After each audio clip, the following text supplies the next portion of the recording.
Hello, everybody, and welcome back to the Podcast Boys. This is a podcast where I, one of your co-hosts, Connor Nielsen, and my other co-host, the Comics Kid 2099, this is his channel after all, talk about Twin Peaks adjacent films and TV shows. At this point, it's all Twin Peaks adjacent because we've gone through the entire Twin Peaks lexicon. Comics Kid, how are you doing? I'm doing very well, Connor, and yourself? You know what? I am doing pretty swell myself. It's pretty early for me, and the reason early is because we have a guest, Mr. Coolto, Ben Thompson. How are you doing, Ben? I'm well. It's pretty early for me, and that's because we have a special guest, Mr. Cool 210, Ben Thompson. How you doing today? Is there an echo in here? I'm doing well. It's the mid-afternoon for me. It's my day off. I'm about to move up the place I work at. I'm pretty good. Oh, great. Now, our movie today is The Founder, the 2016, based on a true story about the McDonald's brothers and Ray Kroc. So, Comics Kid, why don't you tell us about The Founder? Well, this is a biopic about Ray Kroc, like you said. He is a milkshake dispenser salesman who meets the McDonald brothers, who have a restaurant in California, and then he gets in on their business to help them franchise it. And basically, it's the story of how he stabs them in the back and becomes the owner and alleged founder of the corporation known as McDonald's. That's the elevator pitch of it. Yeah. Yes. So I've seen this film before. This came out in 2016, and that was the year I watched everything. I watched 180 movies that year, and this was one of them. Did you do this on Reviewers, this movie? No, we were on Reviewers in 2015. This was man, that's what it was. yeah. So this was during. This was sort of like Michael Keaton had quite the comeback in the mid-2010s. It starts in 2014 with Birdman, and then in 2015 there's Spotlight. Both of those films won the Academy Award for Best Picture, and then he kind of capped off this trilogy of starring vehicles awards bait with this film, The Founder, which is directed by John Lee Hancock. And it stars Michael Keaton as Ray Kroc, and this is very much a starring role for him. But it also has Laura Dern, who's our Twin Peaks connection. And also there's Nick Offerman, John Carroll Lynch, Patrick Wilson, Linda Cardellini, and B.J. Novak. But I'll let you go first on this one, Ben. We have you on here for a reason. Tell us what you think about The Founder. When I first saw The Founder, it honestly became one of my favorite movies very quickly. I think it's actually, I personally think, one of the best movies I've seen. One of the only movies actually I've seen that does this well, of showing someone who starts off as our protagonist and then becomes a complete antagonist by the end of the film, and yet you still sympathize with him through, like, I'd say good 85 to 90% of the movie. Like, you're on his side for most of it. And watching it with this viewing, I still like it a lot, but there's a lot of other things I've noticed about it that did make me appreciate it a little bit more this time, and make me dislike Kroc a little bit more, and sad because I technically work for this guy, even though he's dead. Yeah, I didn't know you were working at McDonald's. You just said that a few minutes ago. So Connor had told me this was a film you really liked, and it's going to be interesting to get into this. So how many times would you say you've seen it, Ben? This would be number 5, wow. Probably. And would you still say this is one of your favorite movies, even a few years out from it? Yes, it's still in the it is still in the top 10. And mainly, honestly, I'll just say it, John Lee Hancock might be one of my favorite directors. Like, I have to like this thing. Like, because he did this. He did Saving Mr. Banks, was also excellent. He did The Blind Side, which is fantastic. Christopher Robin is the only good of those Disney live-action remakes. Oh, I didn't realize he did Christopher Robin. Okay. Yeah, he did. Yeah, he directed Christopher Robin, and that's like this movie has the same kind of feel of all of his other ones, of like grounded yet whimsical. Like, that's kind of the tone that this movie has, and that's one of the things I appreciate about it, is that you feel like you're in the real world, but McDonald's itself, even though we know it is like this, big grubby, greedy corporation, is this new, wondrous, whimsical, almost magical thing. Kind of like how we would have seen McDonald's as kids, but Ray Kroc seeing it and showing in the movie, showing it kind of in that light for adults, because back then this would have been this whole new revolutionary thing. Yeah. Connor, what did you think of the movie? Oh, I have a feeling Comics Kid was not a fan. When I first saw this movie, I thought it was okay, but not that nothing particularly exceptional. And then my initial reaction when I first walked out of it was, Wolf of Wall Street will go down as one of the most influential films of the 2010s. And I guess I should say when I rewatched, I'm a little inarticulate. It's early for me, and I got 3 hours of sleep. So earlier this year, back in January, I went to Kansas. I was hanging out with Captain Logan of Geek Evolution, and we did a couple of videos together. We did the best and worst films of the decade, and he had The Founder as his all-time favorite film of the decade. And Ben, you say this is one of your favorite films, and we're doing this because it's I think the one that had a Twin Peaks actor in it.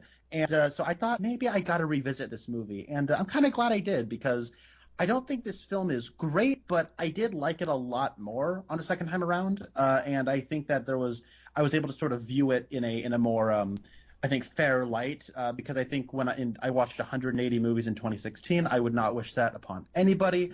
And it's one of those where I was watching multiple films a day, and I was tired all the time, and it was one of those things where I didn't feel like I gave any one, I couldn't give all the movies, and especially during award season where there are just so many coming out, I couldn't give them all, I think, the proper attention they deserve. Like, I saw Moonlight. It was the third film I saw that day, and I think I'd also worked that day, and I was so tired, and I didn't really remember much of it when I walked out of the film. And one Best Picture, and my brother loves that movie, and our colleague Rasco loves that movie, and I thought, man, I kind of wish I had given that film the justice it deserved in terms of the attention I was giving it. So I kind of had I had a better experience this time around. I think it has some significant faults, not necessarily on a narrative level, but on a filmmaking level that I would be interested to get into. But I did really enjoy this, and I would say this is a good film. Comics Kid, why don't you talk about it? Okay, so I first want to say I'm not a huge fan of biopics. I'll go ahead and say this is not a movie that I will return to. I don't think it's a bad movie, but I will. We can get into it, but I don't like biopics because I feel like they have a tendency to leave out facts for the benefit of the narrative that's being presented. And for example, with this movie, we start off, Ray Kroc is married to Laura Dern, and then about 3/4 of the way into the movie, spoilers by the way, 3/4 of the way into the movie, he says, I want a divorce, and he's already met Linda Cardellini, married to Patrick Wilson. And then at the end of the movie, we jump forward to 1970, and he's preparing for a speech that he's going to give possibly to Governor Reagan, then Linda Cardellini comes up and says, like, hey, honey, the car's ready. And so it's like, okay, he's married to her now. In real life, Ray Kroc actually was married to 3 women, and Linda Cardellini was wife number 3. But that wouldn't fit in with the narrative that this movie has. And you can kind of, I don't want to make it sound like women are possessions, but you can kind of make a comparison to Ray Kroc. At the end of the movie, he tells one of the McDonald brothers, played by Nick Offerman, he says, as soon as I saw your restaurant, as soon as I saw your name, I knew that I had to have it. And you could kind of make that comparison to he's talking to Patrick Wilson, and he sees his wife, or Patrick Wilson's wife, across the room. You could kind of make that comparison. Like, he saw her and he knew he had to have her. That kind of, there's a parallel there.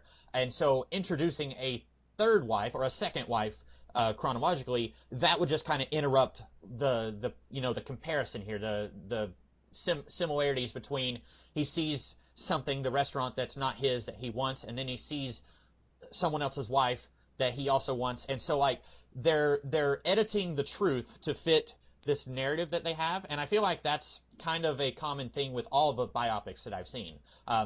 The other actor who plays the other McDonald brother, he was in the movie Zodiac, and Zodiac kind of does a similar thing where it's like, by the end of the movie, it wants you to think that that guy is the Zodiac killer, and they just, on a technicality, they weren't able to get him. But in real life, there's lots of evidence that says, well, this person says it probably wasn't that guy, and stuff like that they leave out of the movie because they want you to leave feeling a certain way. Like, another example is, apparently in real life, I think Nick Offerman plays Dick McDonald. In real life, he ate the billionth burger that McDonald's made. Billionth with a B. And in the movie, it makes it seem like he is just, like, really angry at Ray Kroc. And it's like, you've ruined our life. And then, like, in real life, his brother ended up dying. And it was, like, stress-related. You could make a connection that, like, it all connects to Ray Kroc came in and stabbed them in the back and took their business from them. But in real life, he at least had a good enough relationship with Ray Kroc that he was willing to come in and eat the billionth burger, and they probably made a big to-do about it. But in this movie, it's like, you've stolen everything from us, and then, like, even at the end, like, in a pretty petty way, Ray Kroc is like, I'm going to build a McDonald's right here in this town and put them out of business. And there's stuff that the movie wants you to think happened, and then at the end it will do that thing where it's like BJ Novak broke ties with Ray Kroc and they never spoke again, or something like that. Like, it will kind of give you a quick rundown of the facts, but I still feel like it says at the very beginning, based on a true story. I almost think that it should say loosely based on a true story. And that's my love-hate relationship with biopics, where it's like, they're telling a story, but I'm over here thinking, yeah, but that's not exactly how it happened. If I may, I understand that criticism. However, I'm honestly a bit of the opposite. I like a biopic because its focus is telling a story over just telling the truth. Because when I'm going to watch a movie, I'm not going for the facts. It's not a documentary. It's not a Wikipedia page. It's a movie first and a movie about something that actually happened second.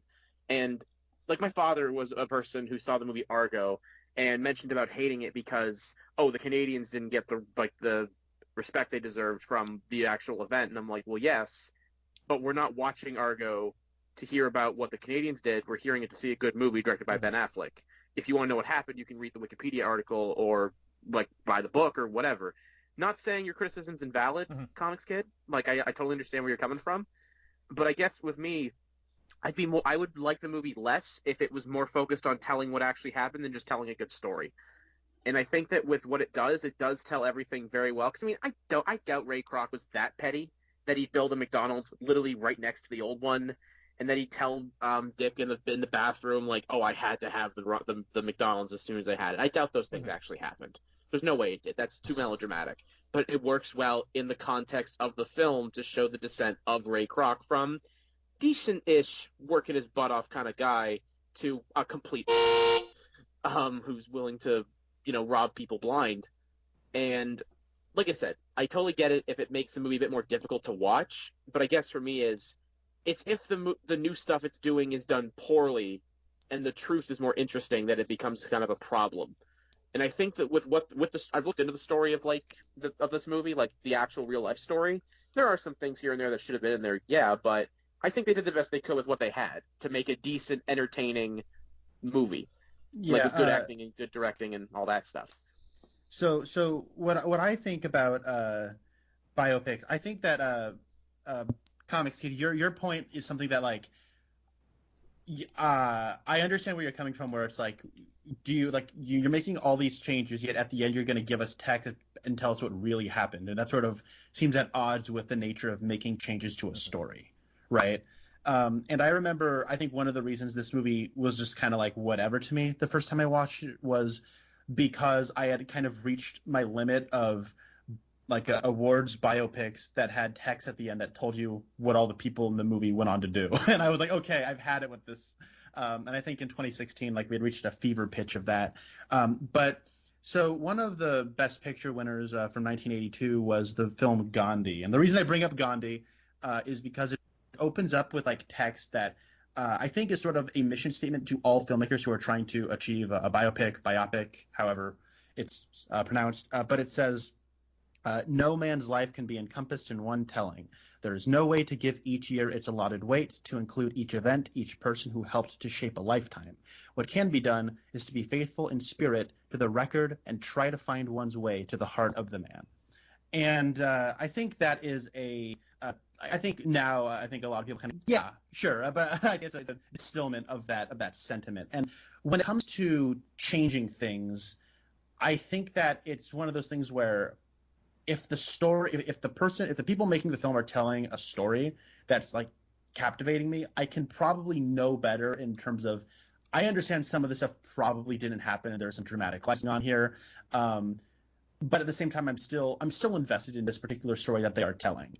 In the case of something like Bohemian Rhapsody, and of course, just going to bring that up. I was just going to bring up Bohemian Rhapsody. Actually, before I get to Bohemian Rhapsody, one thing that I realize is sort of the hypocrisy at the heart of everybody who watches biopics is that you're cool with it if it's not something you're interested in. If it's something you love, then you will be much more you'll be much more hard on it and want it to adhere more to reality.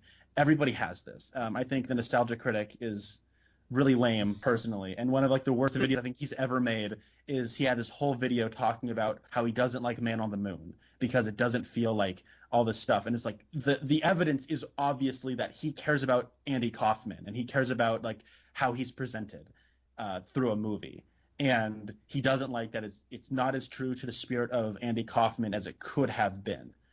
And then he actually uses like Bohemian Rhapsody as an example, and I'm thinking like, dude, obviously the reason you're this way is because you care this much about Andy Kaufman, but he tries to be more objective about it, and he doesn't realize that he keeps stumbling over himself with the examples he's using. Because in the case of Bohemian Rhapsody, I love Queen. I think all 4 of those members lived very fascinating, interesting lives, and they're all remarkable musicians. And then that movie makes changes that makes the story significantly less interesting. And it just sort of takes like Queen, that Freddie Mercury, Brian May, Roger Taylor, John Deacons, all these men lived very interesting lives that were kind of like rock stars, but different, where like Brian May was like he was like training to be a rocket scientist. Like he's a smart guy. That's not in the movie. And then they take Freddie Mercury's life and basically change it and bastardize it into being just the formulaic rock biopic. And it sucks, and I don't like it, and I don't think it's particularly well directed or edited. With this, though, I don't think it's that well directed, and we can get into that. But I think that it has a very solid script, like a really good script. I would actually like to read this script, and it might even be like great. I think that the acting here is also very, very good. And while I might have some issues with the direction, I do think that John Lee Hancock is able to get excellent performances out of all of his actors, particularly Michael Keaton, who I think is like a top 10 actors working right now, who really has gone, with his renaissance, been able to show off the chops he has. So and he's using it to jump back into comic book stuff. Yeah, exactly. So I guess I'm going on a little long here, but that's sort of where I kind of stand on in terms of like it as a biopic. Ben, did you have anything else about Bohemian Rhapsody?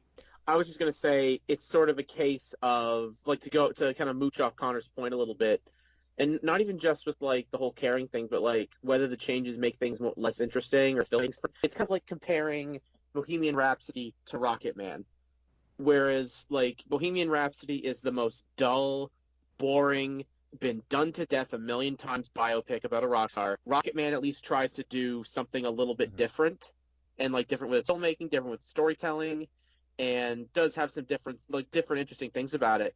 But tying it back to the movie we're supposed to be talking about that we maybe talked about for 2 minutes, I think The Founder is I get Connor with you. I don't personally think the film's badly directed. So like I said, I haven't disliked a single John Lee Hancock movie. I think that they're all fantastic. I think it's a thing of his movies feel generic weirdly, but like almost comforting in a way. I don't think it's poorly directed. Maybe I used the wrong choice of words, but it is, I think, serviceable, and that sort of undermines what I think is actually really good material in the script. But it's a weird thing for me where it feels like, okay, like I'm trying to think of like the best way I can like describe it. And like I know this is gonna sound weird for me saying like, oh, he's one of my favorite directors, but like it's like going to McDonald's, right? Which is known for making pretty mediocre hamburgers. Like they're not great, but you go there one day and you have a McDonald's burger that's just a fucking amazing burger for a McDonald's burger. Like it's the best McDonald's burger you've eaten, but you're not gonna say it's as good as say like a home style restaurant or like a homemade burger or whatever. Whereas I think John Lee Hancock weirdly, I know this is gonna sound like a weird backhanded compliment, but he excels at making a movie feel like your normal movie. But the way he has his cinematography and the way he does his shots, it makes the movies feel kind of more real to me. Yeah, like I said, real but whimsical in the right ways, like with the way he has the colors. Because, like, just to give an example, that scene of Michael Keaton and Nick Offerman in the bathroom, with the way the bathroom is lit and the colors, the bathroom, at least to me, I know it's just a bathroom, but it almost feels otherworldly, like they're in some sort of out of plane existence. But it's just a bathroom, and there's nothing special about it. But it's all in the colors. It's all in the way it's lit. And I think he might need something that would, like, something maybe more fantastical, kind of like Christopher Robin, to kind of really kind of go more all out with his directing, to make it feel more stylistic. That's personally why I think that he's as good as he is. Because sure, maybe he has some generic elements, but you're right, he gets good performances out of all of his actors. I haven't seen a single bad performance in any of his movies. In this one especially, I can't think of anyone who's bad in this movie. There are people who are underutilized, Laura Dern, but I can't think of anyone who's bad in it. Like, no one's bad in this movie. This not a bad script, not a bad like really wasted shot. It's an efficient movie. It's a well-made movie machine that makes you feel good when you watch it. Really? Okay. I felt because of the guy that's being portrayed here, you made a good case that he starts off as a protagonist, and by the end of the movie, he's the antagonist. By the end of the movie, I was like, I had this rage inside me where I was like, I want to go back in time and punch Ray Kroc in the face. And like you said, I like to hope he wasn't quite that petty, that, he stabbed some people in the back, but like at the end it says his wife donated like over $1 billion to charity. So it's like, okay, that might not have been him, that might have just been her, but there's some, everything's not black and white. And that's another tricky thing about biopics, is that someone could go up to me, a complete stranger, and punch me in the face and steal my wallet. And then that same human being could go up to one of you and say, I like you, I'm going to give you a job, and I'm going to, buy a house for you or something. And then I could say, that guy's a scumbag. And you could say, no, he's not. He's the best human being I've ever met. And both of those things can be true. He might have been awful to me and been really nice to you. And so, like, it's difficult making a movie like this based on real events where, like, if any of these people were still alive, they might contest this and say, that didn't happen, or it didn't happen in that way. But then someone else involved with it could say, that's exactly how it happened. I was there. And so doing something like this that simultaneously wasn't that long ago, but also was just enough ago that I'm pretty sure everyone who's portrayed here is no longer alive. I didn't look into that, but it makes it so it kind of like you said, like it's an ethereal thing that's just out of grasp. Like we don't have the truth. It's this, this is able to play with the truth in any way that it wants because nobody can say differently. And so, like, for me, like, a big, I was talking about my problem with biopics, and you guys raised some good points, that it's not their job to just give you, a robotic, and then this happened, and this happened. With this movie, though, you were saying that you're on Ray Kroc's side for about 85% of the movie, and I don't know exactly which point the movie lost me on being on his side, but I feel like it was a lot less than 85%. I'm not really sure at which point I was like, okay, I'm no longer on his side, but I found the main thing for me, it wasn't that this is a biopic and it does what biopics do, it's that I found the main character to be very unlikable. And I'm not going to say that a movie has to have a likable protagonist. I'm sure there are movies out there where, you've got a character who does some bad stuff, and you just have to make the character sympathetic. They don't necessarily have to be a good person, but for me, I didn't want to spend 2 hours with this guy.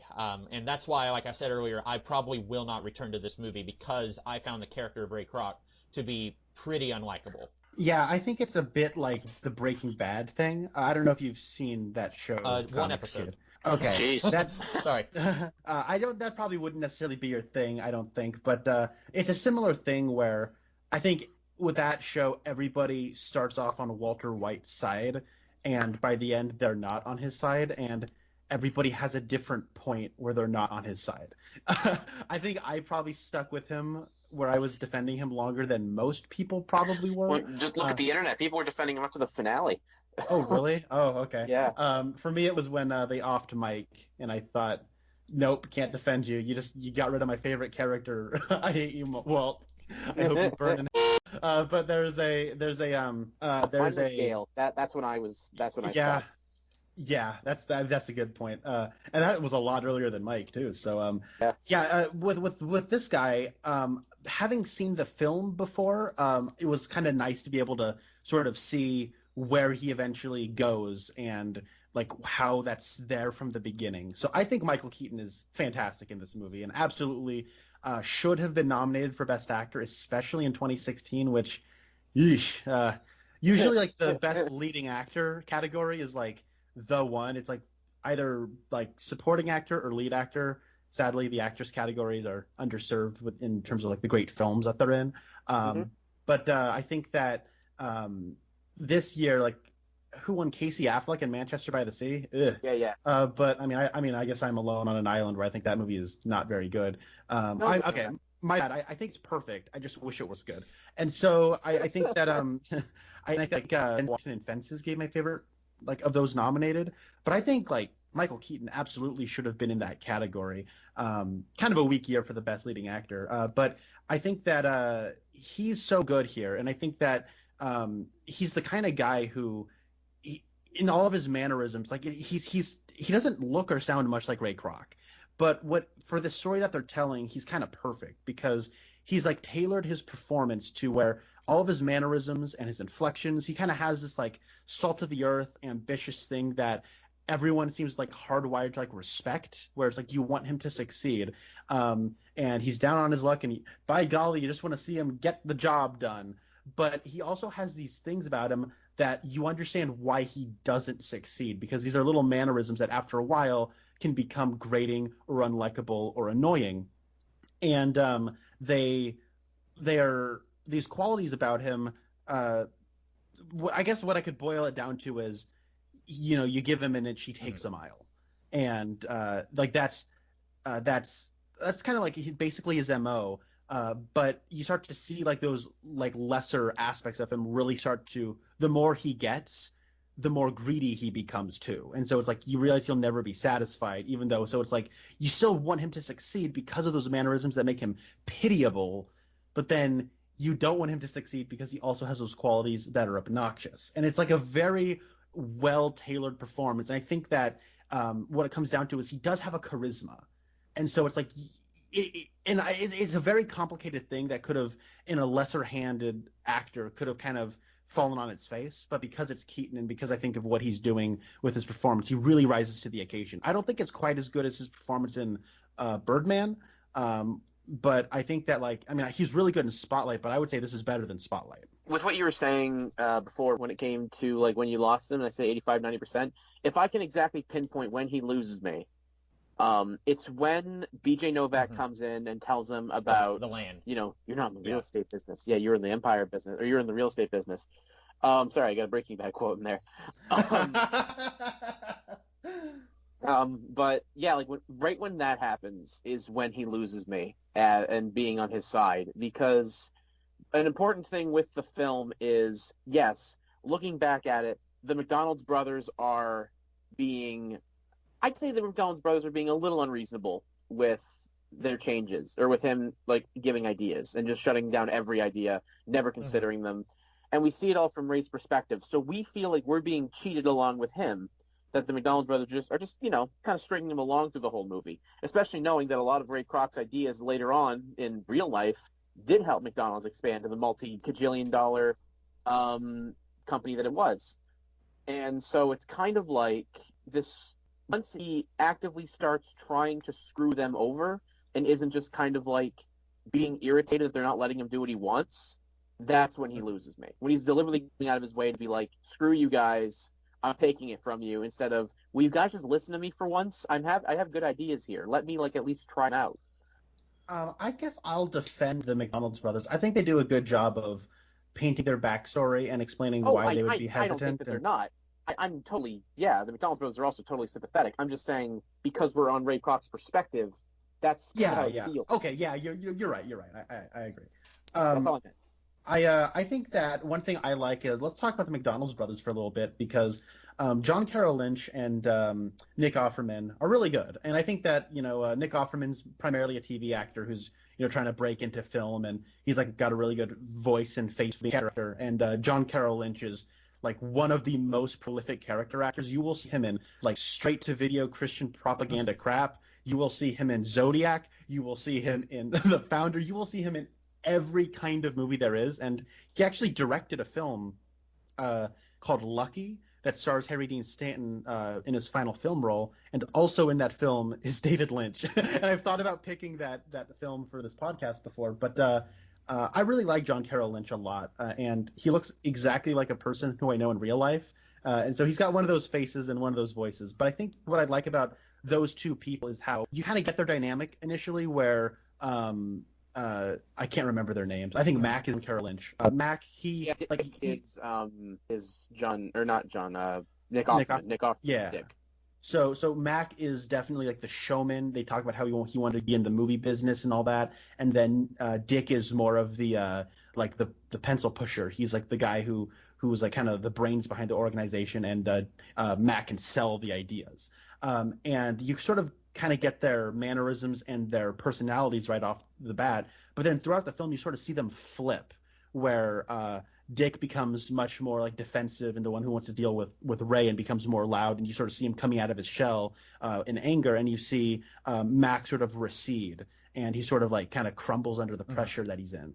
And I thought that was actually a really cool dynamic, and I think those actors are just wonderful. Yeah, and I think it kind of it gives you just enough information, because he talked about like when we tried to franchise in the past, like health problems, it nearly killed him, and then later you're seeing that happen with John Carroll Lynch is portraying that, where Nick Offerman is on the phone, and at one point Michael Keaton hangs up on him, and then later Nick Offerman hangs up on him, and John Carroll Lynch is just like a kid watching his parents argue, like leading up to a divorce, and it's great. I should point out, because I don't think I've said enough positive things about this movie. I agree with you guys. I think all the acting is great. I think the writing is pretty good. Because, I don't want to say this in a mean way, but biopics are manipulative in a sense that you are presenting a certain story that, you know what I'm saying? Like, certain side of the and story. this does a good job of manipulating those events into this story. I think it's well written in that way. And I think all the acting is great. Connor knows this about me. I'm not as familiar with the cinematic side of things, about like film angles and stuff like that, and like this is a boring shot. A lot of that just goes over my head. I'm mostly just paying attention to like the plot stuff, like this is what's happening in character dynamic and stuff like that. So I don't really know if I would say it's good or if it's well. I don't know how I would say the directing is. There's really only one scene that I had an issue with, that I liked and also didn't like, but I think all the acting is really fantastic here, and I agree. I like both Nick Offerman and John Carroll Lynch here, and how they're portraying the brothers, and I agree with Ben also in that there's a certain point where Ray Kroc is the villain of this story, but also like he's, and you could say like maybe Ray Kroc shouldn't have tried like 3 restaurants simultaneously. Maybe he should have taken it a little slower, and then he wouldn't have run out of capital. And maybe he should have, say like meet with him in person and say like, give Nick Offerman a milkshake, and then he drinks it, and then say, guess what? That's not a real milkshake. Do you think we could try that? Like, you didn't know the difference. Is that something, like try to meet them halfway in some, like, I agree with Ben in that we get to see that there's betrayal from Ray, and then there's also these two brothers are being really stubborn. They want to franchise, but they also want everything to be exactly the same as it is, and that's just not feasible. You can't have a billion-dollar corporation with multiple branches if you're going to, you have to make compromises, and you have to do stuff for the good of the branch, for and the whole. And so I can see where Ray is getting frustrated, but also like I agree with you. I would say the part where he says like, you know what, I made a contract, I don't care, I'm going to break the contract. That's probably where it's like, you're not on his side anymore. And it didn't help me that I knew this is a movie about a guy who screws over these two brothers. So I was kind of going in expecting that, and I was kind of on guard, like, okay, I don't want to be on this guy's side for most of the movie. That probably was a problem that I had, and that's just me. Should we talk about Laura Dern, since she's the Twin Peaks connection? Let's. She's totally wasted. Anyone could have played that part. Well, so this is the sort of thing where it's like Laura Dern at this point in her career, like this is like right before she comes back into the movies in a big way. Like she just won her Oscar for Marriage Story. In the same year she was in Little Women, which I think she should have won the Oscar for. But wasted in Marriage Story too. But I don't agree with that. I think she's really good in Marriage Story. But I think of those things where I guess at this time she was mostly in television. In 2017, which I guess was short after this came out December 2016, January 2017, where she was in Big Little Lies on HBO, which was a miniseries in 2017, and then the same summer she was in Twin Peaks: The Return, where she had both of those she had very big roles. and I think she like won an Emmy for Big Little Lies, and then it seems like every year after that she's been in films. Like, okay, I got my Emmy, time to get my Oscar. But and so like this was sort of at the point where she was mostly just like character actress who like would show up every so often. And people like me who love David Lynch movies would go, "Oh my God, it's Laura Dern! I'm so excited! Whoa!" But I think that she's fine. But it's one of those things where you're right, anyone could have played her, but they did learn, and that's not nothing to me. I wish that her character wasn't so unceremonious. Okay, that's not true. I think the unceremonious act of her character from this story makes sense in terms of how unlikable Croc is. I wish you would have seen Ray and Joan coming together more after the divorce. And I guess like one of my chief complaints is that I actually wish this movie was a little longer. And I think that especially in like the last 15 to 20 minutes, it kind of breezes over some things that I think are like that she had more time considering how long it's taken to build up to there. I think that with Ray and Joan, we should need to get more with their relationship. And I think like the court stuff and the kind of the legal battles with the McDonald's brothers should be given a little more time as well. But going back to Laura Dern, I think she's all right. But you're right, she is kind of wasted now knowing who she is and what she's done after this. Well, I guess it's a thing of, with this movie for me, the reason why I say it and why I feel like she's wasted is because mainly I think all of her scenes are good. She does well in all the scenes. She acts them all well. But sort of like with what you're saying about Linda Cardellini, I just don't think she's in the movie enough.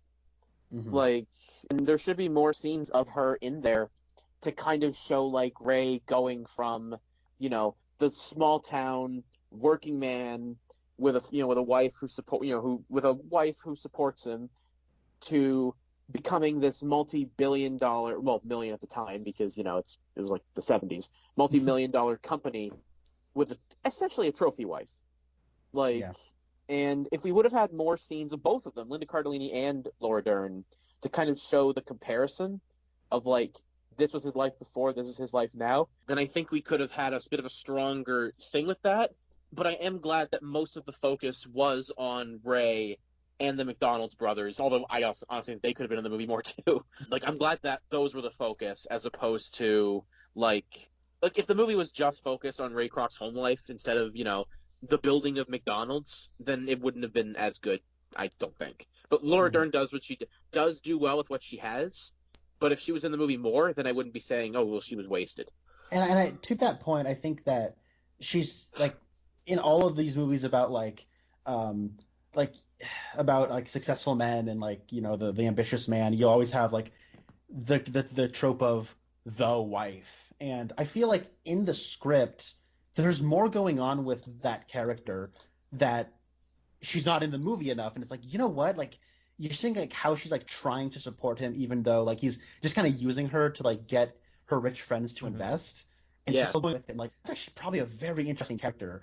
And like if we kind of like saw more than just like he's like a little aloof kind of in his world and he just happens to kind of be present every so often, like, and maybe like see them have a fight at some point. Like, I don't know, like there's more to that character that I wish were in the movie. And you are right, like I wish we did see more of her. A while back, Connor made me watch Whiplash, and I did not care for that movie. And in so many this movie's kind of similar, right? Like, it's about a guy who has a dream and he will stop at nothing to get that dream.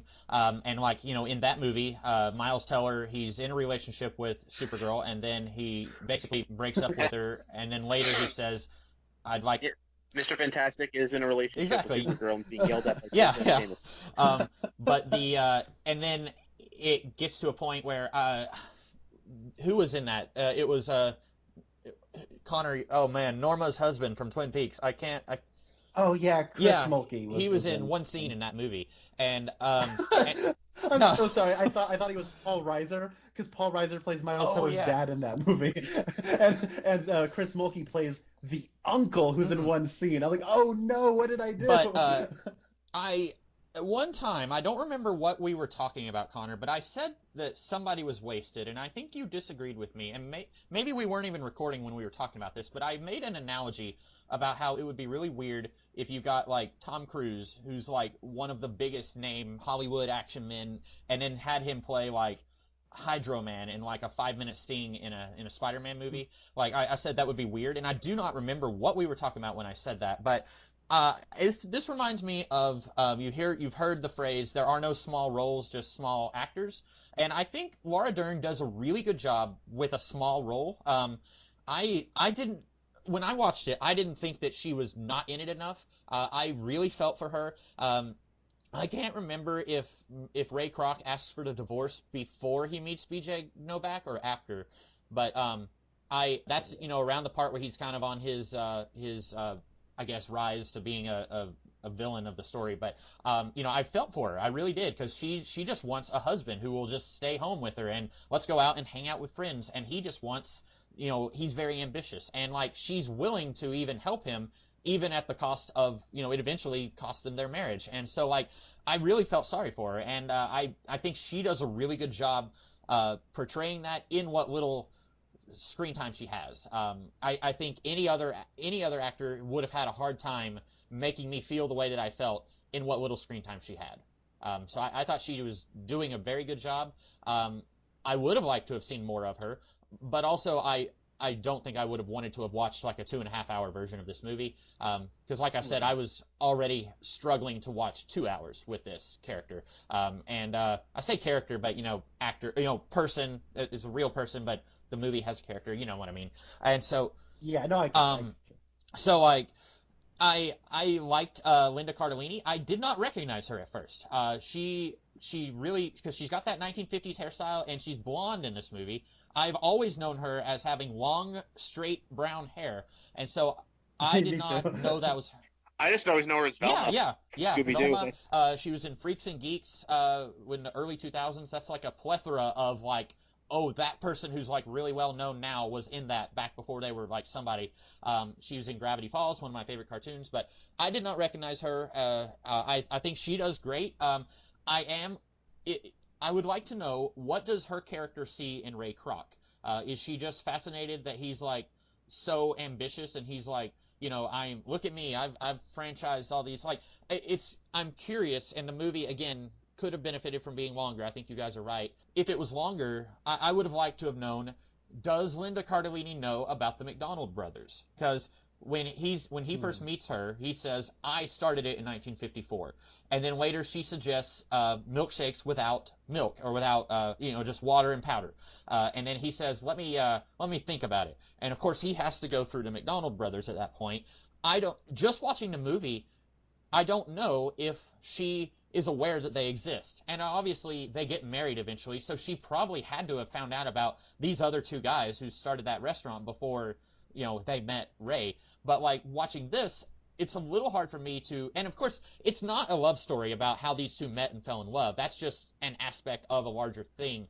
But I am curious, like, what is it about his personality that she falls in love with? And so that's where I would have liked to have seen a little bit more with her. What I think about her is that like she is every bit of as ambitious as Ray is. She's also looking to trade up like Ray is, and they sort of see some kind of mutual benefit in each other. But I also don't think the movie, like, I think that's probably the way that's the way you could have gone with it as written. Like, I think the screenplay is like really solid here. But I think that the way the film progresses and like the way it's edited, like they have a phone call and then you don't see her again until the very end of the movie when you find out they're married. And I think that like they got, good harmonies when they sing together, but I don't know how much chemistry Linda Cardellini and Michael Keaton have. But I also don't know like how much chemistry you can have when they only have a couple of scenes when he's like understanding he's married to Patrick Wilson. Also, Linda, baby, you're married to Patrick Wilson. Like, that's a good looking dude, and he can sing too. I've seen Phantom of the Opera scenes uploaded on YouTube. I've seen a couple of tunes he's done for Oklahoma on Broadway. Like, that dude can sing. But like I wish it were longer, and I wish like you could have seen like that dynamic that I think they're trying to go for actually play out. Because I remember when I first walked out of film, the biggest complaint on my head was, that's so weird that like they just kind of skipped, I think, two of the most interesting aspects of this story that they'd kind of been building up towards. And if this was like a mini series, like a 5, I actually think that would have been more at home. I don't think it would have been out of place. They did that miniseries Chernobyl. This could have been a 5-episode thing. I think you still would have had enough material here to give all the actors a little bit more meat to chew, a little bit more to work with. Because like B.J. Novak, he's another one who mostly known for TV, but he was in that movie Saving Mr. Banks. He was a screenwriter of the Mary Poppins movie. He's been in stuff, but he's mostly known for his TV roles. And so like, even though this would have been a TV thing if it was a miniseries, I think it would have been like, people would have been talking about this like, wow, did you see that miniseries about like I think it would have been more recognized as like, maybe not, I don't know. It's hard to tell because we're just playing with what ifs here, but like as a movie, like how was this received? Was it received pretty well? I know you said Michael Keaton didn't get the recognition you thought he needed, but like, was it liked pretty well? Yeah, decently. I think it kind of like made the general awards circuit where I think enough people watched it. It probably turned enough of a profit, but it wasn't like a huge runaway success. And No. Most people have probably just kind of forgotten about it. Not bad or anything, but like most films, people will watch it, enjoy it, and then forget about it. And I think that I don't think it received any awards shows. Like I don't think. It didn't. Yeah, it didn't achieve like the kind of awards gold that it was maybe aspiring to. I don't know. I think you're kind of onto something like. With these people who are primarily known for TV and movies, like when Laura Dern's in a TV show, that kind of gets a little bit of attention. And hey, Michael Keaton, this great actor who was just in 2 Best Picture winning films, doing a TV miniseries, maybe he would have gotten an Emmy nomination for this. Who knows? And so I think maybe John Lee Hancock's. I guess we could get into the direction a little bit. I think it's serviceable. If I had to like compare it to an Academy Award winning film recently, I'd probably compare his direction to the Green Book direction, where it's comfortable, serviceable, familiar. But with this script, I think like if somebody like an Edgar Wright had done it and it like moved a little bit faster, just in terms of like its energy, I think that it could have been. Simon Pegg as Ray Kroc. That would have been awesome, dude. Let's go to that universe. But I think that. Nick Frost is both the McDonald brothers. Sorry. Dude, yes. But I think that John Lee Hancock, like, he has scenes that are really good. I like the scene where it's like a montage of the McDonald's brothers on a tennis court trying to figure out the layout of the McDonald's. I like the scene where Ray Kroc is talking to someone, and it's like a quick cut scene. And there are like several scenes that are perfectly directed for the material, but I also feel like it can be a little over directed at points. There's a part where Michael Keaton storms into a bank to yell at the banker who called his wife at home to let him know that they had mortgaged the house, and it's like they did 4 shots of him entering the bank and crossing the floor to the banker, and they wanted to use all of them when just one would have been fine. And I think it's a little like over edited, a little over directed in terms of like they wanted to use all the shots they got. And even in that scene I said I liked where like they're on the phone with one another and it kind of jumps back and forth. What is the way you're setting this up from an editing directing level is one shot they'll speak on one side and then it will cut to the other person on the other side of the phone and they'll speak and it kind of quickly cuts between the two of them and then it'll cut. But when it cuts to Nick Offerman at one point, you get a second shot, which is a reaction shot from John Carroll Lynch. And then it's also, you get a third shot where it cuts back to Nick Offerman, and then it cuts back to Ray. And it does all this very fast, and it's a little disorienting to where I thought that John Carroll Lynch was Michael Keaton for a second. But that's not what's going on. And like, but I think what you should do is you should frame your shot better where you can see both Nick Offerman speaking and John Carroll Lynch, where like you can see his reaction to Nick Offerman on the phone. You know what I'm saying? Like maybe do a split diopter shot where you can have both of them in focus at the same time or something. But I thought like even in that scene that I really like, there's like they're trying to do too much when they should probably like streamline it, and that'll probably be better for the movie.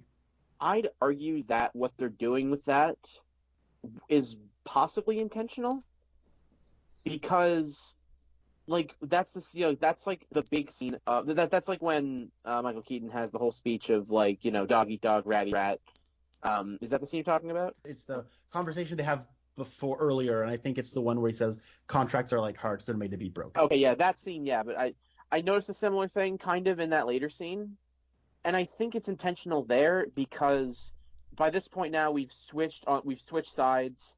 Now we are on the side of the McDonald's brothers as opposed to Ray Kroc, and he's in darker lighting. He's wearing darker clothing than they are, and it's sort of a thing of, I think the reason they're cutting it that way is to show that it's disorienting even to the brothers, because now their world is like sort of being like, they had this restaurant, they had this McDonald's, and now they know we're losing it. Like, our world's being taken away from us. And especially now that we're being, he's talking to Mac, and Mac's the one with the heart problems, and he's the one who faints and has kidney failure right after that happens. So I think that was done as a way to show, like, their response to Ray taking their world from them, essentially, and like they don't know what to do because they're just like, what's happening? I can't believe this. Like, oh my god. Yeah, and to that point, like the way they shoot like that scene is like the light coming in is like blown out, and it looks like a lot of things are kind of glowing. And when you have your anxiety raised, like light you become much more sensitive to light. And I think that like that's another thing where that's a really well directed scene.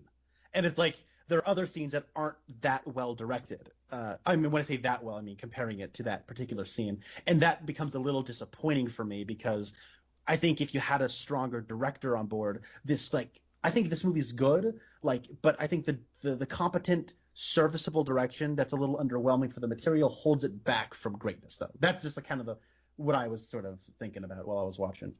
I get that. Like I said, I just think that John Lee Hancock, I get saying he's serviceable, but like I said, he's the best in terms of a serviceable director, if that makes any sense for a compliment. But that's just, I guess, the way I see it and why I like it. I get you. I mean, that's kind of Joel Schumacher, everybody kind of dogs on Batman and Robin, but we talked about The Lost Boys, which I loved. And I would call him a serviceable director.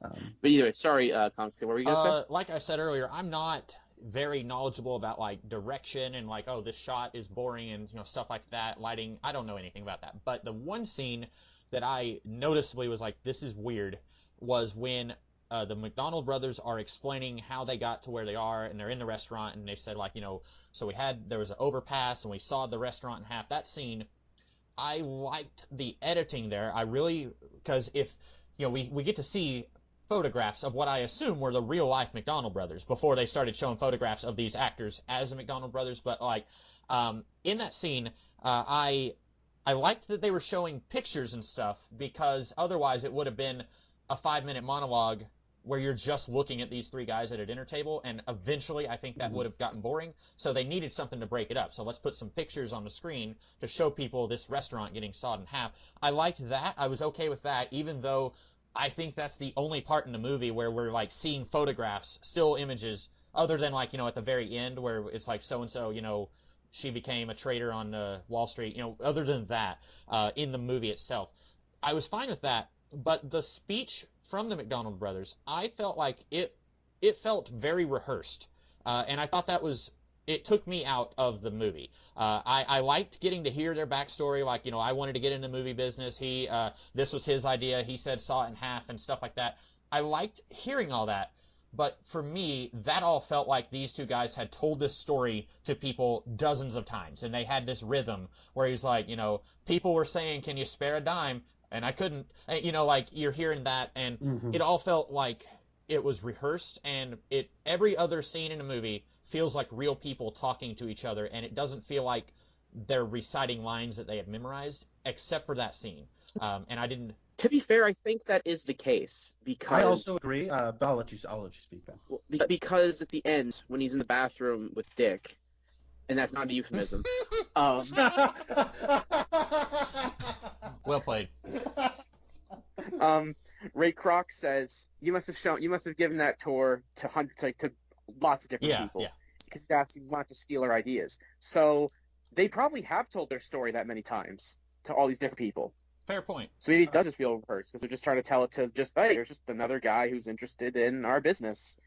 Now, I might be looking too much into it, But I think that might be what it is. If that line wasn't there, I'd agree with you, but I do think that is the case of they did show a lot of people the restaurant. Okay. So maybe they have been telling their story for that long. Okay. I think that you are absolutely right, Ben. But to defend Comic Skid a little bit here, you wouldn't know that when you're watching the movie for the first time. And so as you're watching it for the first time, it might seem a little overly staged. But I will say that, like, I have a brother, and we have stories that we tell constantly. And, like, we have pretty much worked out our rhythm and how we tell it. We haven't rehearsed it per se, but we've told it so many times that we do kind of have that. But there's also maybe a third element where I said earlier that this felt like, okay, Wolf of Wall Street, one of the most influential films of the 2010s. I think beyond just Wolf of Wall Street, the other film this particular movie is pulling from is The Social Network. And I don't like The Social Network. I mean, I think I'm like one of the only people who doesn't, but I don't like it either. So don't worry. I do think that, I mean, it's written by Aaron Sorkin and directed by David Fincher. Of course it has things that are good about it. But it's but like that felt a lot like an Aaron Sorkin scene. Yeah. Where it's a little overly self-congratulating or self-satisfied with like the sound of its own voice or whatever. And so like maybe that's a little too much of the Sorkin influence coming in. But I also think that the McDonald's brothers have like kind of had this down pat. And to what Ben was saying, like I think Ben is absolutely right in terms of what they're going for there. But I will say to kind of throw The Social Network a bone, the way that film is structured is that the third act is sort of sprinkled in throughout the film in terms of like court hearings and like people talking and talking to lawyers and explaining kind of the story. It kind of like watching this sort of, I think, demonstrated how kind of neat of a structure and how that structure kind of works for these kinds of stories in general, moving forward after Social Network. And it was sort of revolutionary in that way, where you kind of get to the ending of this movie and like you've already been through 2 hours, and if we started with the courts and we started with all that, it would have been tiring. You know what I'm saying? And so it's like that's probably why they just kind of jump ahead and kind of skip a lot of that stuff. But there was and I guess if I had to compare this to The Social Network, I don't think you've seen The Social Network, Comics Kid, have you? I think that Aaron Sorkin, probably all of his characters sound exactly the same, and they sound like Aaron Sorkin in terms of like what they say and how they talk and all that. I mean, I think it's a little weird, but hey, a lot of people think he's like the best dialogue writer there is, and I don't really see it, but hey. But the point I was originally trying to make was that in The Social Network, it's about Lex Luthor, and he is best friends with Spider-Man, and then Armie Hammer was almost Batman. So the Lone Ranger. Yeah, the Lone Ranger. That. Okay, yeah, there we go. But anyways, the point is that like he starts Facebook with Andrew Garfield, and then kind of along the way he meets Justin Timberlake, and then like they're friends and everything, and like his character Andrew Garfield's character's name is Eduardo, and like Mark, he's like one of Mark's only friends is Eduardo, but then he meets Sean Parker, and he kind of realizes that Eduardo, like kind of his outlook and his whole kind of line of thinking just isn't really kind of good for the future of Facebook. So he sort of, I think, kind of cowardly and I think wrongfully kind of cuts Eduardo out of it and doesn't communicate with him, and that kind of launches legal battles between the two of them, and they become like really bitter enemies. But this sort of felt like The Social Network if everybody was Eduardo. Everybody's this kind of nice person who's willing to accept Ray and go along with him, and then they're just not right for his particular vision of the company, and so then he just kind of takes over everything. Mm-hmm. Yeah. If I can say a thing about Michael Keaton's performance that I've actually been dying to say ever since I saw the movie this time, because I noticed some things. Because, we're all in agreement that it is a movie about a man starting off as our protagonist and then becoming the antagonist by the end of the film. But there's small things I've noticed on this viewing that make me kind of weirdly think that the good person, well, good-ish, is still there deep down, and almost like regrets or hates that he's doing what he's doing, but his ambition's kind of getting the better of him. Because, like, there's these brief scenes of, like, the looks he gives Mac when he gives him the blank check, and how, like, the way he looks down at his cart, like when he's doing his speech, which, by the way, I also noticed, he stole that directly from that motivational Exactly. speech. Yeah, that's right.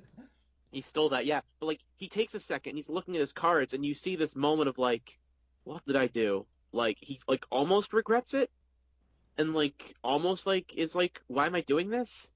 It's almost Like this is wrong. Like his moments of weakness are moments of morality. Mm-hmm. Yeah, exactly. And so it's kind of like it's interesting that the movie doesn't portray. Because the first time I saw the movie, I thought it did do a complete heel turn of like, you know, nice guy to complete total despicable. But now he has gone.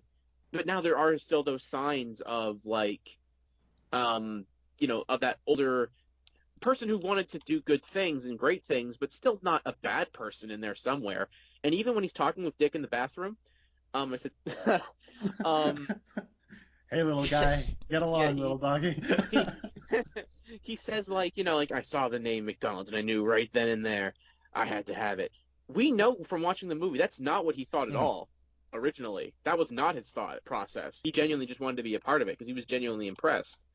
And he might be saying that because he thinks, well, I'm screwing them over anyway, and they've been screwing me over this whole time. Might as well rub salt in the wound. And, like, even though it's not true, which it may be true for the real Ray Kroc, but in this movie, the way Michael Keaton does his performance, I'm not sure if he's telling the truth or if he is just making it up just to be like give an extra middle finger to Dick. Mm-hmm. Or maybe play like lying to himself to play into a persona that he's trying to create for himself. Yeah, exactly. Like he's trying to convince himself he's this cutthroat businessman who's willing to, like, you know, cut out these two brothers. But deep down he's kind of like, why am I doing this? Like, that's a very good point. I actually did take notice of those moments when they happened, but I actually kind of forgot about them. But that's actually a really good point, Ben. What are other things you noticed this time around? Oh, that was like the big thing. Well, and even like just the fact that like his ambition is really hinted at really early on. In the fact of like, when's enough going to be enough for you? And he says, honestly, probably never. And he's 100% right. It's never enough. He has to take the company from them. And because like it is a weird thing with this movie that nobody's right and nobody's wrong. Because if the McDonald's brothers would have budged a little bit, this wouldn't have happened. At least not in the context of this movie. I don't know what happened in real life, obviously. Yeah. See, actually, I don't know if it would have happened though. Like but what I think is cool is that we can have this kind of debate about it. But I just mean in the sense of like the powdered milkshakes is an absolute disgrace, and he's disgusting for thinking that was a good idea. But like giving him slightly more capital, or even like if we have to go with the powdered milkshake thing, Ray was right. It would have saved them money, and people wouldn't have known the difference. So like that would have been something that would have been good. And a lot of the ideas that have made McDonald's such a big business it is are Ray's ideas. You know, I was watching this movie and I was thinking something's off about this Ray guy. I can't quite figure it out. And then it all lined up when he chose that vanilla milkshake. I'm like, yeah, that's what it is.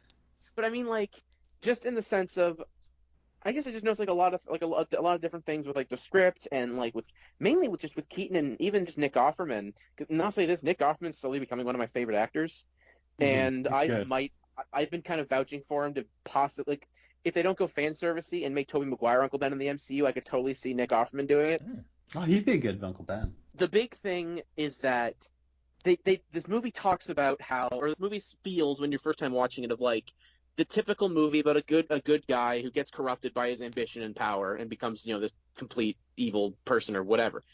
But watching it this time, everything Ray does, he doesn't necessarily change, but like different aspects of his personality just sort of come into the forefront.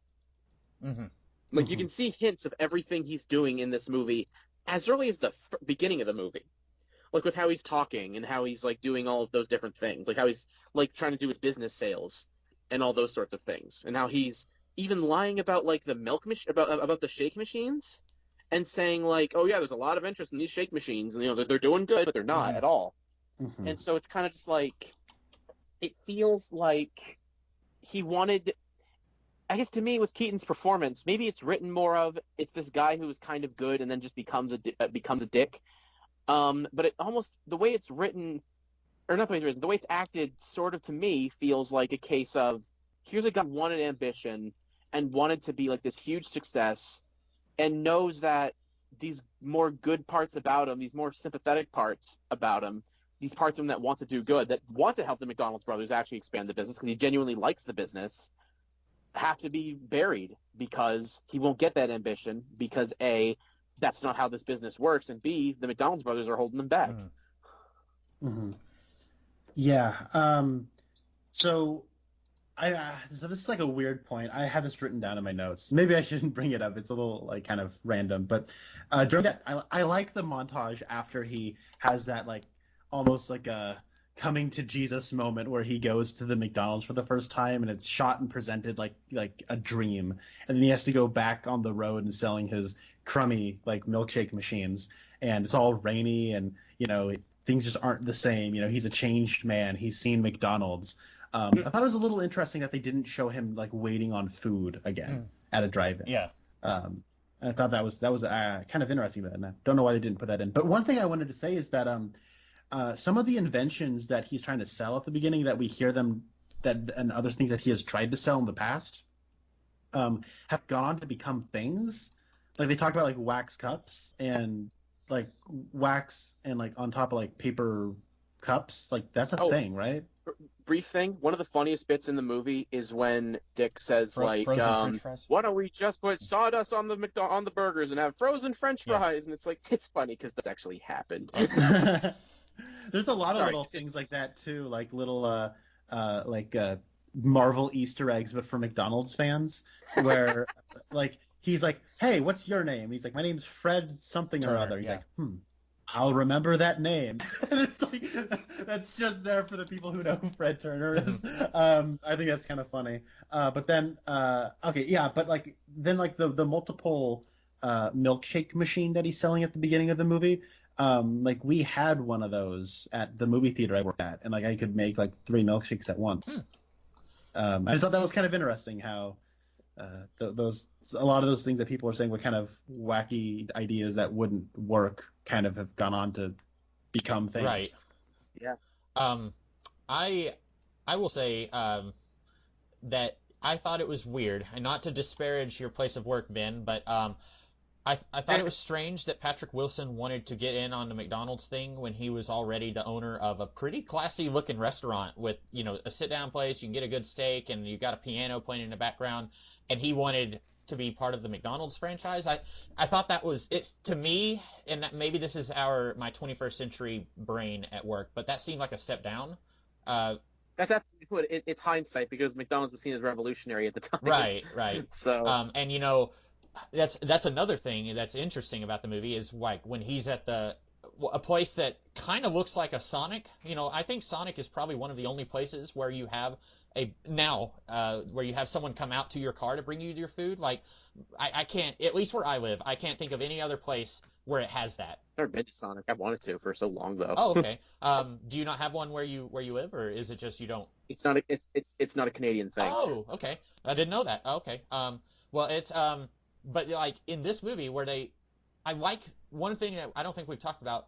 Not only is this the origin of McDonald's, this is the origin of fast food, the idea of fast food, where he's there waiting for like half an hour for food that they get wrong, and like this, for better or worse, he revolutionized this concept where like you can nowadays, if you say I don't want fast food that maybe doesn't taste very good, now you can say I'm going to go to a nicer place. It'll take longer, but the food will be better. And like this, but this also, if you're on the road and it's like I've got a tight schedule to keep, let me just grab a burger from McDonald's real quick and I can just eat it on the road and not waste any time. So like I thought that was interesting because it just never occurred to me, like at one time, like in our respective grandparents' lives, this was not a thing. Like this was something that had to happen eventually, where like you could go and like, because they talked about how like they had a restaurant and then people were mostly focused on burgers, fries, and soft drinks, and so they got rid of whatever else that they sold.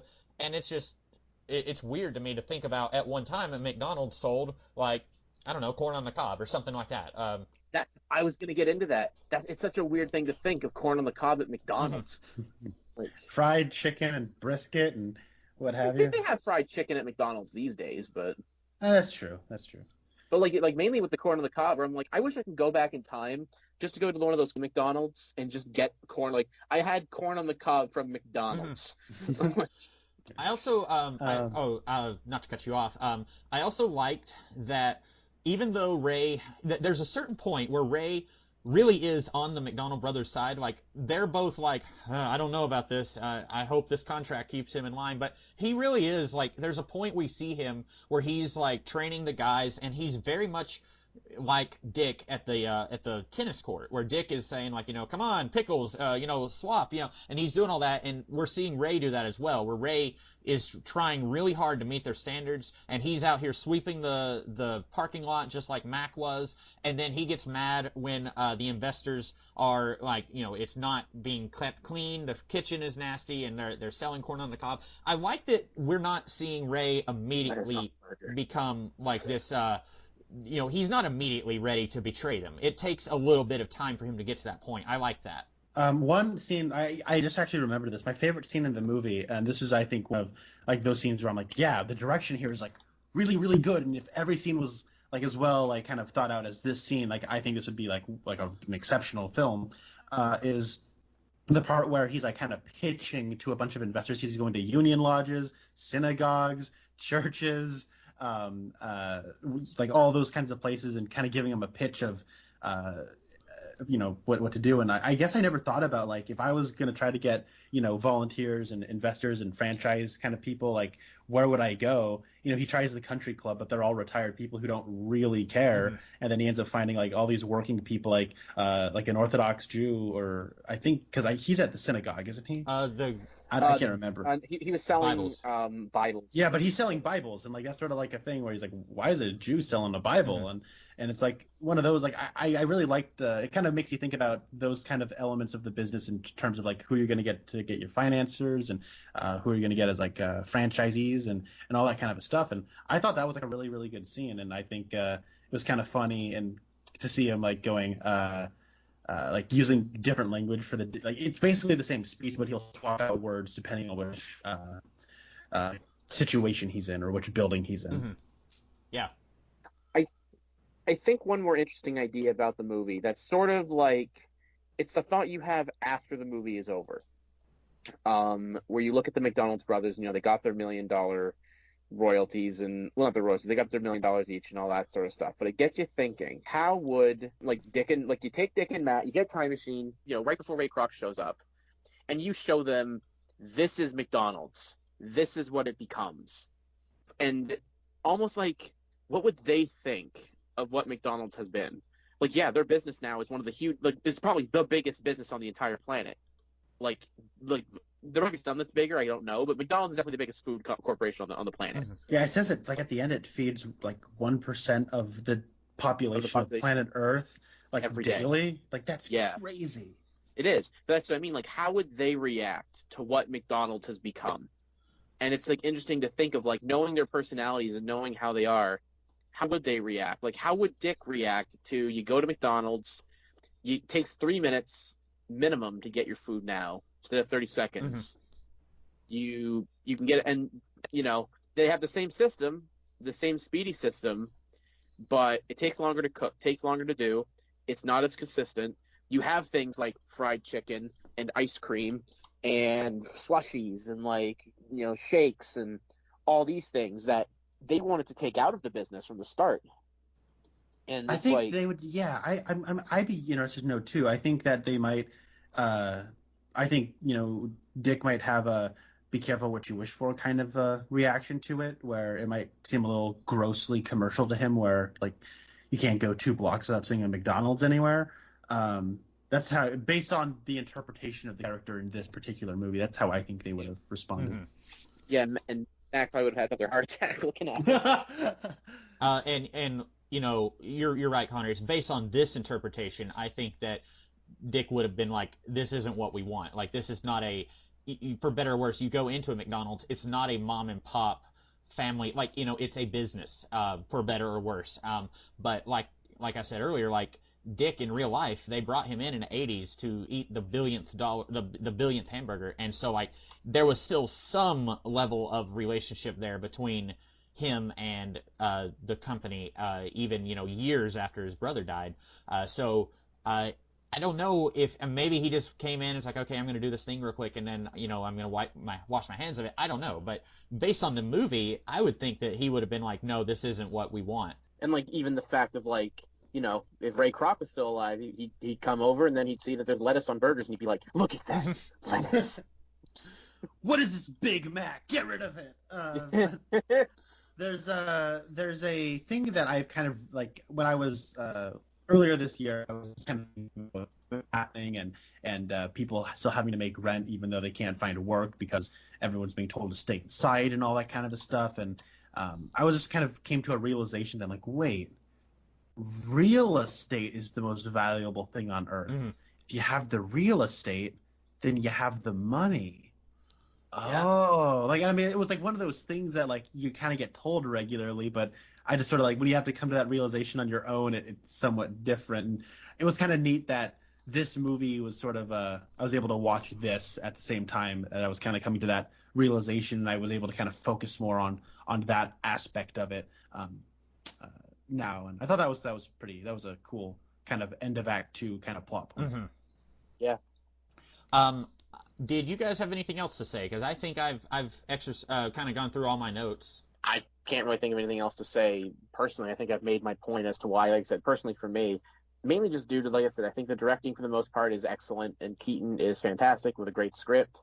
And I think I've just made most of my point of like why I think this movie is one of my personal favorites. Mm-hmm. It's not up. It's probably like at number 10 on my top 10, but it is still like up there, and it is like sort of my showcase of like why John Lee Hancock is, I think, a really decent director. There are better, but I think he is really good at what he does. And the only other thing I guess I can kind of think of is I'm surprised McDonald's themselves weren't like, you defiled us. Well, but, I may be glad that I've never spent my own money on McDonald's before. So that's I worked there. How do you think I feel? If I had like one more. Oh, sorry. I'm sorry. I didn't mean. I was going to say, growing up, if you gave me and my sister a choice of where to eat, it was McDonald's. We ate at McDonald's a lot, and we loved getting a Happy Meals, and I'm a pretty picky eater. Like, a thing that was kind of weird to me was like at the beginning when they're like, every burger has 2 pickles, has mustard and ketchup, and I'm just like, oh, I don't like mustard, I don't like pickles. So like, to me, like, and if you said I want a burger, but I don't want those things, like that would slow down the system, and that would be unheard of. And so that's another thing that's like nowadays you can go in and say I want a burger, but I don't want this, or I do want that. But like, yeah, I ate at McDonald's a lot when I was a kid. That was probably my favorite restaurant when I was a kid. And now it's like, I really only eat there if it's like I'm on a road trip and it's like I gotta get, there's a McDonald's at every interstate exit. So it's like, yeah, I can just stop in real quick and get some nuggets and then head out on the road and eat those pretty easily. But yeah, so I have spent money at McDonald's before, Connor. So I'm. Well, heathen, be gone. So my thing is, like, when I was a kid, I had McDonald's like all the time. During the summer, every Thursday, my grandparents would take me and my brother out, and we'd like go to a restaurant. It was always a fast food restaurant, of course, because Spencer and I want McDonald's now that we're talking about this. Look, honestly, making this, I was like, man, I want a burger right now. Like, I want a burger. I wanted to go get a burger last night, but every place was closed after I watched The Mummy, and I'm like, okay. But I remember at one point I was in middle school, and like I had McDonald's, like the 3 times I had McDonald's like in a row. It wasn't like 3 days in a row or 3 weeks in a row, but like I had it one time.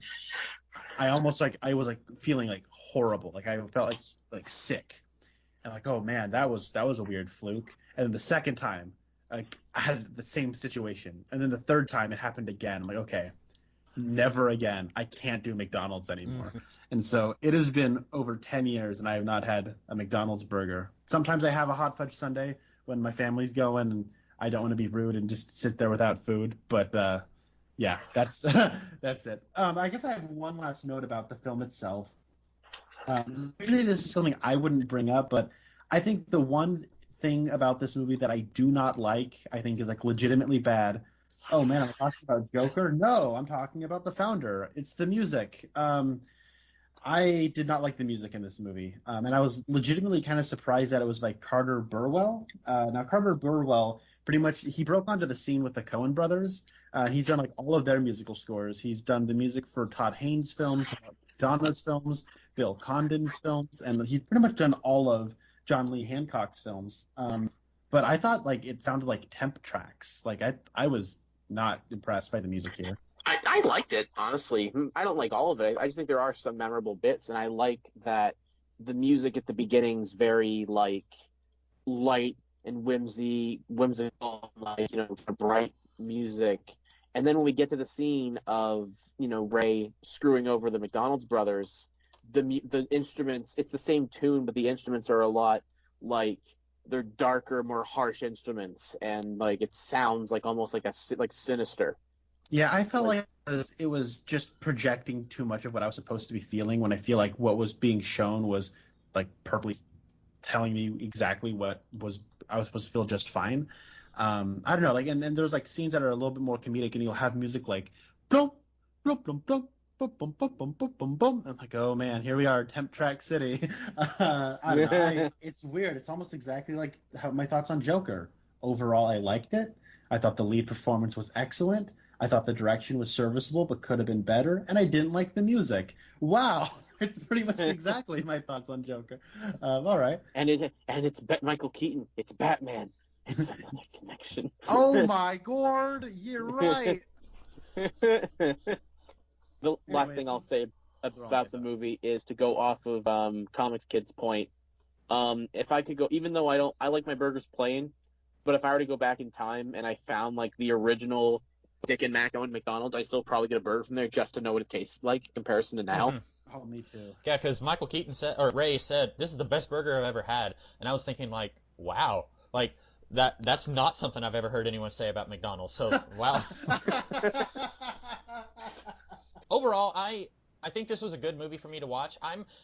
Connor knows this about me. I have a very slender selection of movies that I enjoy watching and I like to watch, but I like being forced to go out of my comfort zone every now and then, and I enjoyed being forced out of my comfort zone, but I would say I probably would not come back to watch this movie, even though I do think it was very well written, extremely well acted.